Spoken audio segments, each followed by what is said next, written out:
ഇസ്ലാമികവത്കരണത്തിന് അരങ്ങൊരുങ്ങാൻ ജിമ്മുകളും. സംസ്ഥാനത്ത് ശരീഅത്ത് ജിമ്മുകളുമായി തീവ്ര ഇസ്ലാമിസ്റ്റുകൾ. ഇസ്ലാം friendly gym എന്ന പേരിലാണ് പുതിയ നീക്കം. പാലക്കാട് പുതുനഗരത്തിലാണ് ഈ ജിം സ്ഥാപിക്കുന്നത്. ഇസ്ലാമിക നിയമങ്ങൾക്കനുസരിച്ചായിരിക്കും പ്രവർത്തനം. പാലക്കാട് പുതുനഗരത്താണ് ഇത്തരത്തിൽ ഈ ഒരു ഇസ്ലാം ഫ്രണ്ട്ലി ജിം എന്ന പേരിൽ ശരീഅത്ത് നിയമപ്രകാരമുള്ള ഒരു ജിം സ്ഥാപിക്കുന്നതിന് വേണ്ടി ഇസ്ലാമിസ്റ്റുകൾ ഒരുങ്ങിയിരിക്കുന്നത്. നവാസ് മുത്തൂട്ടി എന്നുള്ളൊരു ഇൻസ്റ്റാഗ്രാം പേജിലൂടെയാണ് ഇങ്ങനെ ഒരു ജിം ആരംഭിക്കാൻ പോവുകയാണ് എന്നുള്ള വിവരം ഇവർ അറിയിക്കുന്നത്. അപ്പോൾ വേണ്ടി അവിടെ മിക്ക ജിമ്മുകളിലും പാട്ടുണ്ടാവാറുണ്ട്. പക്ഷേ ഈ ഇസ്ലാമിക് ഫ്രണ്ട്ലി ജിം എന്ന് പറയുമ്പോൾ ഇവിടെ പാട്ടുണ്ടാവില്ല എന്നുള്ളതാണ് അവർ ഒരു കാര്യം പറയുന്നത്. മറ്റൊന്ന് പറയുന്നത് എല്ലാം ഇസ്ലാമിക നിയമപ്രകാരമായിരിക്കും.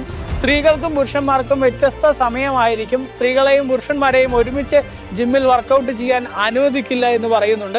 ചില ഈ ശരീഅത്ത് നിയമത്തിൽ തന്നെ ചിലയിടങ്ങളിൽ ചില തീവ്ര ഇസ്ലാമിസ്റ്റുകൾ ഈ മുഖവും കയ്യും പോലും സ്ത്രീകൾ പുറത്ത് കാണിക്കരുത് എന്നും പറയാറുണ്ട്. ഇവർ ഈ ഔറത്തുകൾ മറക്കണമെന്ന് പറയുമ്പോൾ ഈ മുഖവും കയ്യുമെങ്കിലും കാണിക്കാൻ പറ്റുമോ ഈ ജിമ്മിലേക്ക് വരുന്ന സ്ത്രീകൾക്ക് എന്നുള്ളത് അറിയില്ല.